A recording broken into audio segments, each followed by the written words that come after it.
Do you want to improve your English without boring grammar rules or long vocabulary lists? The secret is simple. Learn through stories.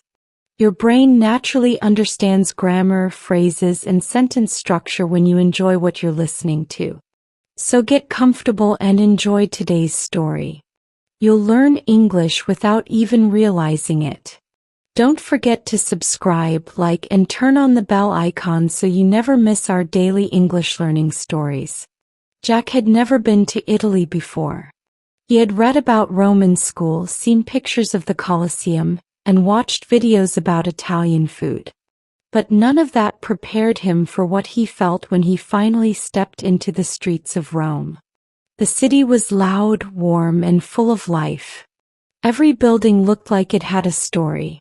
The air smelled like fresh bread, coffee, and history. People spoke quickly around him, laughing and moving in all directions. Jack smiled as he walked. He had a map in his pocket and a dream in his heart. There was one place he wanted to visit more than anything else: the Vatican. He didn't know much about religion, but he had always been curious about the world's smallest country. He wanted to see the huge church, the famous paintings, and maybe even catch a glimpse of the Pope, just for the story. He got up early on a warm Friday morning. He wore his favorite blue shirt and a light backpack. He didn't bring much, just a water bottle, his phone, and a small guidebook. He took the metro and followed the signs. Soon he saw the tall walls of Vatican City. They were old, strong, and full of secrets. Jack followed a group of tourists and found himself in St. Peter's Square. The moment he stepped into the open space, he froze. It was stunning. Tall columns stood in a perfect circle. Statues looked down from above. A giant church stood at the far end with a dome reaching high into the sky. Jack didn't move for a minute. He just stared. He walked around the square slowly, taking pictures and watching people. Tourists held maps. Children ate gelato. Street sellers called out with souvenirs. The sun was bright and Jack felt sweat on his neck. He drank some water and sat near one of the fountains in the square. The fountain was beautiful. Water flowed smoothly, making soft sounds. It sparkled in the sunlight. Jack leaned forward and dipped his fingers into the water. It was cold and refreshing. He smiled. He stood up and stepped back to take a photo. He wanted the perfect shot. The fountain in the front, the church in the back. He took one step. Then another. Then he heard a voice behind him. Someone was calling out. Jack turned quickly to look. But his foot slipped. The edge of the fountain was right behind him and he didn't see it. He lost his balance. In one fast, strange second he fell backwards. Right into the fountain. Splash. The cold water covered him completely. He sat in the fountain, shocked and frozen.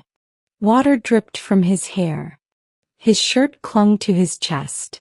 His shoes made squishy sounds. For a moment, everything was quiet. Then people laughed. A group of tourists pointed and giggled. A woman took out her phone. A child clapped. Jack slowly stood up in the shallow water. His face turned red.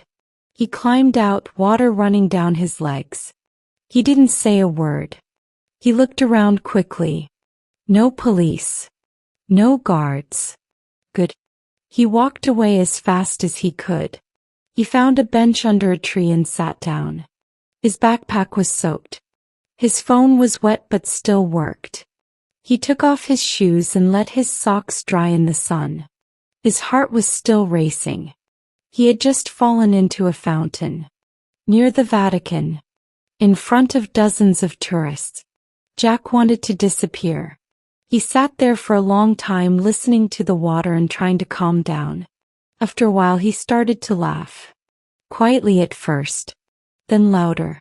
He couldn't stop. He had flown halfway across the world to see something beautiful. And instead he became the attraction.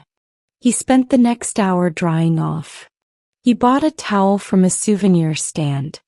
He changed into a clean t-shirt from his backpack. He drank a small cup of coffee and tried to act normal. Later that afternoon he went inside St. Peter's Basilica. He walked through the cool halls and looked up at the ceilings. He stared at the paintings, the gold, the light. Everything was grand and peaceful.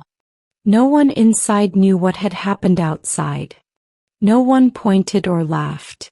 Jack felt better. He wasn't angry anymore. He wasn't even embarrassed. He was just a traveler having an adventure. The next day he explored more of Rome. He saw the Colosseum, the Spanish Steps, and the Trevi Fountain.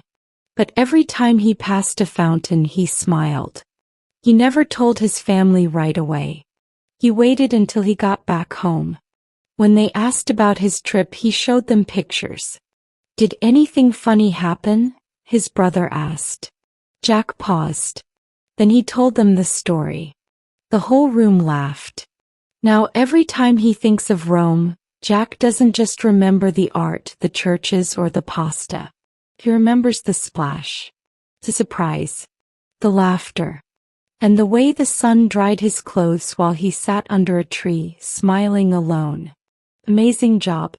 By listening to this story you learn natural English.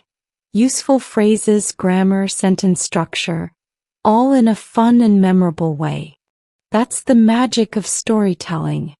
We share a new English learning story every day, so don't forget to subscribe, like, and turn on notifications so you never miss one. Now it's your turn. Have you ever fallen or made a mistake in public while traveling? What would you do if you fell into a fountain near the Vatican? Tell us in the comments. We love reading your stories.